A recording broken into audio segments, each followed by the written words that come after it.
दर्शक बंधु पापर फल अवश्य भोगिबाकू पड़े। मनुष्य कदापि एपरी संदेह करने उचित नुहे जे मोर पाप कम थिला अथच दंड अधिक भोगिबाकू पड़िला, अथवा मु पाप करि नथिली किंतु मते दंड मिलिला। कारण यह भगवानंकर विधान। भगवानंक विधान रे काहाकू पाप ठारू अधिक दंड मिले नाही एवं जो दंड मिले ताहा अवश्य कौनसी ना कौनसी पापर ही फल होइथाए। दर्शक बंधु आज आपण मानक पई सुंदर कहानीटी नहीं आसी। गोटे गाँव में जड़े भद्र व्यक्ति रोते, तांको घर आगरे जड़े बणिया रोला। बणिया सुना आणुला और से अलंकार तैयारी करुला। यही उपाय से जीविका निर्वाह करुला। दिने ता पाखरे अधिक सुना रही जाइथिला। राति रे पहरा देउथुवा जड़े सिपाही को एक कथा जना पड़गला। सिपाही जनक बणिया को मारी सुना बाक्सटी को नहीं जाउथिला। सेतिकी बयकू सामना घरर भद्र व्यक्ति जनक परिस्रा करने को उठिथिले। सेई सिपाही को धरी पकाइले। तू बाक्सटी को नहीं कुआड़े जाउछु? सिपाही कहला, चुप रुह, पाटी करना। एथिरु किछि सुना तुमे नहीं जाओ, आउ किछि सुना मु नहीं जाउछि। भद्र व्यक्ति कहिले, मु केमिति नेबी, मु कोन चोर? सिपाही कहला, देख तू मो कथा मानि जा, नहले दुख भोगिबु। किंतु भद्र व्यक्ति जनक ताहा मानिले नाही।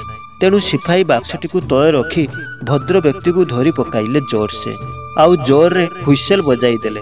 हुइसेल सुनी अन्य स्थानर सिपाही माने सेठारे रुंड होई गले। सेई सिपाही जनक समस्त को कहिला, एई बणिया घरु बाक्स नहीं पळाई जाउथिला, मु एहाकू धरिछि।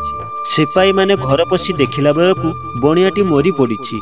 सेमाने भद्र व्यक्ति को धरी नहीं कोर्ट रे हाजर कराइले। विचारपति आगरे कथा पड़िबारु भद्र व्यक्ति जनक कहिले, आज्ञा मु मारी नाही, सिपाही मारिछि। सिपाही माने एक स्वर कहि उठिले, ना ना ये मारिछि, आम्भे माने निजे एहाकू राति रे धरिछु। मोकद्दमा चलिला। शेषकू एई भद्र व्यक्ति को फांसी दंड आदेश देले। फांसी आदेश शुणी भद्र व्यक्ति मुखरू बाहरी पड़िला, देख एहा केड़े घोर अन्याय। भगवान दरबार रे न्याय बोली किछि नाही। मु मारी नाही अथच मते फांसी दंड मिलुछि। आउ जे मारिछि से निर्दोष रे मुक्त, ताकू सामान्य अर्थदंड भी नाही। एहा केड़े अन्याय। विचारपति उपरे ए कथार खूब प्रभाव पड़िला। से भाविले वास्तव रे ए सत कहउछंती, ए कथार प्रकृत तदंत करिबा उचित। एपरि भाबी विचारपति एक षड्यंत्र रचना कले। षड्यंत्र अनुसार सकाळ हेबा मात्रे जणे लोक कांदी कांदी आसी कहिला, आज्ञा मो भाई को किए मारी देछि, एहार तदंत करा जाऊ। विचारपति सेई सिपाही और भद्र व्यक्ति को शबटी को आनिबा को पठाइले। दुहे सेई लोक सांगरे शब पाखकू गले। एक खटरे शब उपरे कपड़ा घोड़ाई रखा जाइथिला। चारि पाखरे रक्त पड़िथिला। ए दुहे खटटी को उठाई नेले। अन्य लोकटी खबर देवा बाहाना आगरे दौड़ी पलाइला। शबटी को नहीं जाऊ जाऊ बाटरे सिपाही भद्र व्यक्ति को कहिला, देख सेदिन जदि तू मो कथा मानि जाई थांतु तते सुना मिली थांता। आउ आजी कथा न मानिथिबारु तते आजी फांसी दंड मिलुछि। एबे सत्यर फल पाइलु तो? भद्र व्यक्ति जनक कहिले, मु तो सत्यार्थ दृष्टि निजर कर्म करिथिले। फांसी हेला तो आ मु कोन करि परिबि? हत्या कलु तू, आउ फांसी रे झुलिबी मु। हौ भगवान दरबार रे न्याय नाई। षड्यंत्र अनुसार खटरे मला भरी शोई रही लोकटी ए दुईंकर कथा शुणुए। विचारपति आगरे जेतेबेले खट रखी दिगला, रक्ताक्त कपड़ा काढ़ी से लोकटी झाड़ाझुड़ी होई ठिया होई पड़िला एवं रास्तार सिपाही और भद्र व्यक्ति समस्त कथबार्ता विषय रे विचारपति को कहिला। यह शुणी विचारपति चकित हो गले। सिपाही मध्य बका पालटि गला। सिपाही को जेल रे रखी दिगला। मात्र विचारपति मन संतुष्ट हैला नाई। भद्र व्यक्ति को एकांतर से पचारिले, ए घटना मु तुमको निर्दोष मने करुछि, किंतु सत कह, ए जन्म रे तुमे कौनसी हत्या करिछ कि? भद्र व्यक्ति जनक कहिले, बहुत दिन तयर कथा। जने दुष्ट लोक गुप्त भाव मो स्त्री पाखक आसुथिला। मु एकांतरे दुही को बहुत बुझाइले, हेले सेमाने शुणिले नाही। दिने राति रे से मो घरे थिला, आउ मु अचानक आसीगली। मोर राग बढ़ीगला।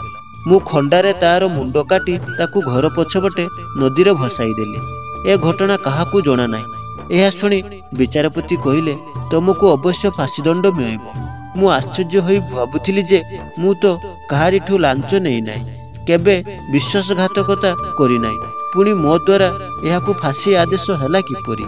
ଏବେ ମୁଁ ସନ୍ତୁଷ୍ଟ ହେଲି। ସେହି ପାପର ଫଳ ତମକୁ ଏବେ ଭୋଗିବାକୁ ହେବ। ସିପାହୀକୁ ମଧ୍ୟ ଫାଶୀ ଦଣ୍ଡ ମିଳିବ। ଭଦ୍ରବ୍ୟକ୍ତି ଜଣକ ଚୋରି କରିଥିବା ସିପାହୀକୁ ଧରି ନିଜର କର୍ତ୍ତବ୍ୟ ପାଳନ କରିଥିଲେ, ତଥାପି ତାଙ୍କୁ ଯେଉଁ ଦଣ୍ଡ ମିଳିଲା ତାହା ତାଙ୍କୁ କର୍ତ୍ତବ୍ୟ ପାଳନର ଫଳ ନୁହେଁ, ବରଂ ପୂର୍ବରୁ କରିଥିବା ହତ୍ୟାର ଫଳ। ମନୁଷ୍ୟର ନିଜର ରକ୍ଷା କରିବାର ଅଧିକାର ରହିଛି, କାହାକୁ ମାରିବାର ଅଧିକାର ନାହିଁ। କର୍ତ୍ତବ୍ୟ ପାଳନ କରିବାରୁ ଭଦ୍ର ବ୍ୟକ୍ତିଙ୍କୁ ପୂର୍ବ ହତ୍ୟା ରୂପକ ପାପର ଫଳ ଏଠାରେ ମିଳିଗଲା ଏବଂ ପରଲୋକର ଭୟଙ୍କର ଦଣ୍ଡରୁ ତାଙ୍କୁ ମୁକ୍ତି ମିଳିଲା। ଏଠାରେ ଯେଉଁ ଦଣ୍ଡ ଭୋଗ ହୋଇଯାଏ ସେଥିରୁ କମରେ ତ୍ରାହି ମିଳେ, ଅଳ୍ପକେ ପ୍ରାୟଶ୍ଚିତ ହୋଇଯାଏ, ନଚେତ୍ ପରଲୋକରେ ବଡ଼ ଭୟଙ୍କର ଦଣ୍ଡ ଭୋଗିବାକୁ ପଡ଼େ। ଏ କାହାଣୀରୁ ଜଣାଯାଏ ଯେ ମନୁଷ୍ୟରେ କେଉଁ ପାପର ଫଳ କେବେ ମିଳିବ ତାହାର କୌଣସି ଠିକଣା ନାହିଁ। ଭଗବାନଙ୍କ ବିଧାନ ଅତି ବିଚିତ୍ର। ପୂର୍ବରୁ ପୁଣ୍ୟ କରିଥିଲେ ଆଗରୁ କରିଥିବା ପାପର ଫଳ ତୁରନ୍ତ ମିଳେ ନାହିଁ। ପୂର୍ବର ପୁଣ୍ୟ ଶେଷ ହୋଇଗଲେ ସେହି ପାପର ପାଳି ଆସେ। ଏ ଜନ୍ମରେ ହେଉ ବା ପରଜନ୍ମରେ ହେଉ ପାପର ଫଳ ଅବଶ୍ୟ ଭୋଗିବାକୁ ପଡ଼ିବ। ଦର୍ଶକ ବନ୍ଧୁ, ଆଶା କରିବି ଏ କାହାଣୀ ଆପଣମାନଙ୍କୁ ଭଲ ଲାଗିଥିବ। ଯଦି କାହାଣୀଟି ଆପଣମାନଙ୍କୁ ଭଲ ଲାଗିଥିବ ତାହେଲେ କାହାଣୀଟିକୁ ବହୁତ ମାତ୍ରାରେ ସେୟାର କରନ୍ତୁ। ଆଉ ପ୍ରଥମ ଥର ପାଇଁ ମୋ ଚ୍ୟାନେଲରେ ଭିଜିଟ୍ କରିଥିଲେ ଚ୍ୟାନେଲଟିକୁ ସବସ୍କ୍ରାଇବ୍ କରିନିଅନ୍ତୁ। ଏମିତି ସୁନ୍ଦର ସୁନ୍ଦର କାହାଣୀ ଏହି ଚ୍ୟାନେଲରେ ଶୁଣିବା ପାଇଁ ପାଇବେ।